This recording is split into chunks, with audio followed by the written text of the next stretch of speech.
It was a typical day in Cleveland, Ohio, the city's heartbeat relentless, cars honking, pedestrians weaving through the streets, and the hum of conversations filling the air. On the corner of Broad Street and 17th Avenue, a man sat slumped against the wall of an old convenience store. His clothes were worn, layers that barely kept the biting winter wind at bay. Beside him, a cardboard sign read, "Anything helps. God bless." His name was Leonard, though most people didn't care to know it. At 42, he had been living on the streets for nearly a year, a series of misfortunes stripping him of everything he once held dear. Each day was a gamble.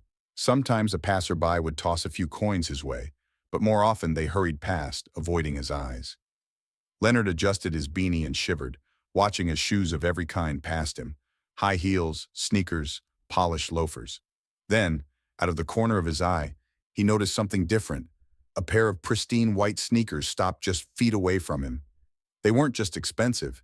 They were the kind only someone truly young and privileged would wear.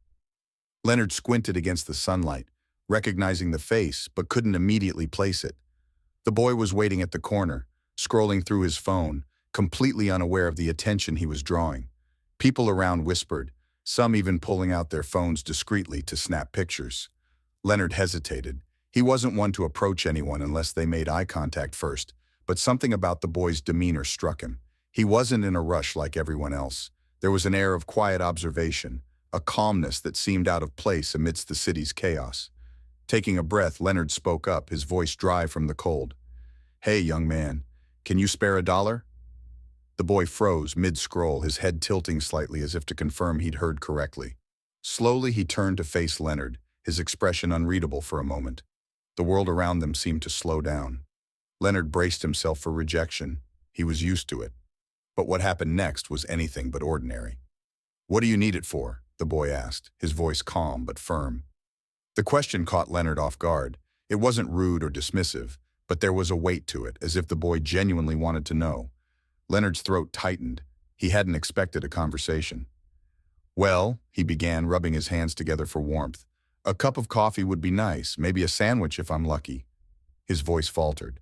There was something unsettling about being questioned, but there was no malice in the boy's tone, just curiosity. The boy stepped closer, his phone now forgotten in his pocket.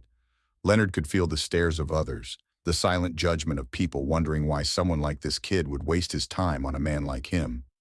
Leonard wanted to shrink away to avoid the embarrassment, but the boy's gaze held him there. "What's your name?" the boy asked. Leonard replied, his voice barely above a whisper.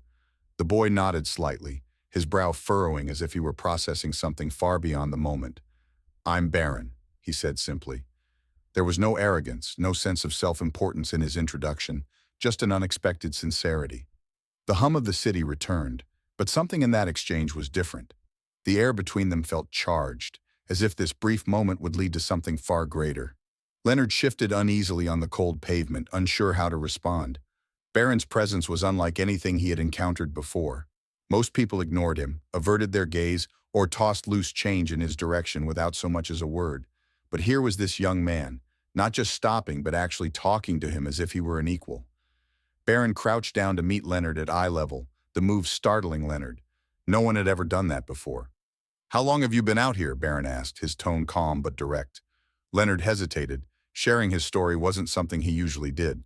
People didn't care about the why, only the spectacle of his misfortune.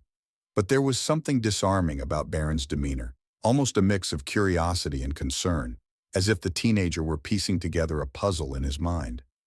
Leonard noticed the quiet tension growing among the crowd around them.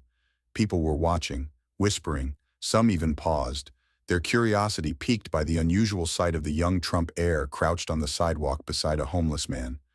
"What about family?" Barron asked. Leonard's jaw tightened and he shook his head. "Don't have much of that anymore. My folks passed years ago. My brother, we haven't talked in ages." He chuckled bitterly. "Not much left to lose when you've already lost it all." Barron was quiet for a moment, as if weighing Leonard's words carefully. Then, without breaking eye contact, he reached into his pocket. Leonard's pulse quickened. He had asked for $1, just one, but Barron's movements suggested something different. When his hand emerged, he wasn't holding a single bill, but a crisp $100 note. The sight made Leonard blink in disbelief. "Here," Barron said, extending the bill toward him. "This should cover more than coffee." Leonard stared at the money, stunned for a moment, unable to move. It wasn't just the amount, it was the gesture itself. "Are you serious?" Leonard finally managed to ask, his voice cracking. "Why would you do that?" Barron shrugged lightly. "Because I can." The simplicity of his answer left Leonard speechless. But before he could respond, Barron leaned in a little closer. "But listen," he added, his voice dropping to a softer tone. "This isn't just about the money. I want you to promise me something." "What's that?" Leonard asked, gripping the bill like it might vanish. "If I help you today, you've got to help yourself tomorrow. Deal?" Leonard felt a lump rise in his throat. The words hit harder than he expected. For the first time in what felt like forever, someone wasn't just handing him a lifeline. They were challenging him to climb out of the hole he'd fallen into.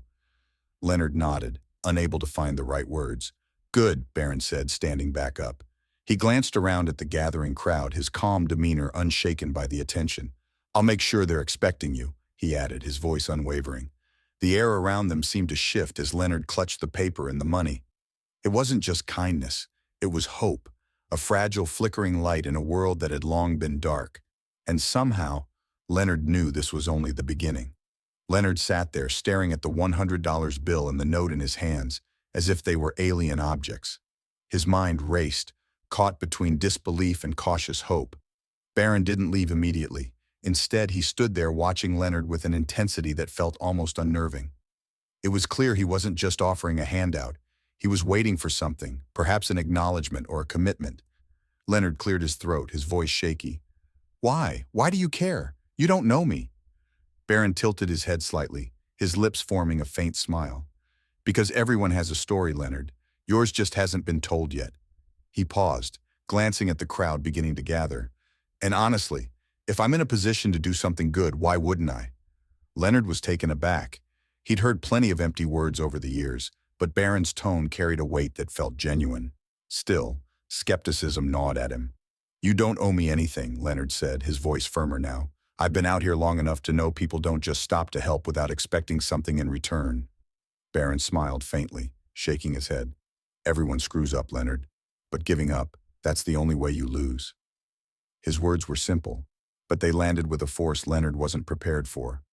For a moment, the noise of the city seemed to fade, and all he could hear was the quiet conviction in the teenager's voice. The crowd around them had grown thicker, and phones were now openly pointed in their direction. Someone murmured, "Is that Barron Trump?" Leonard glanced nervously at the growing attention. He wasn't used to being in the spotlight, and the weight of so many eyes on him felt suffocating.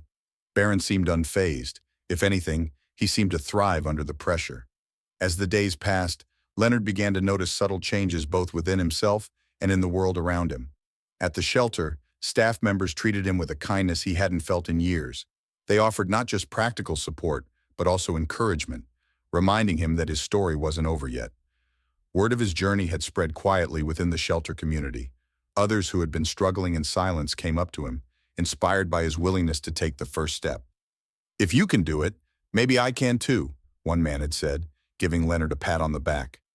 The gesture, simple as it was, filled Leonard with an unfamiliar sense of pride. Meanwhile, outside the shelter, however, Leonard's story was no longer quiet.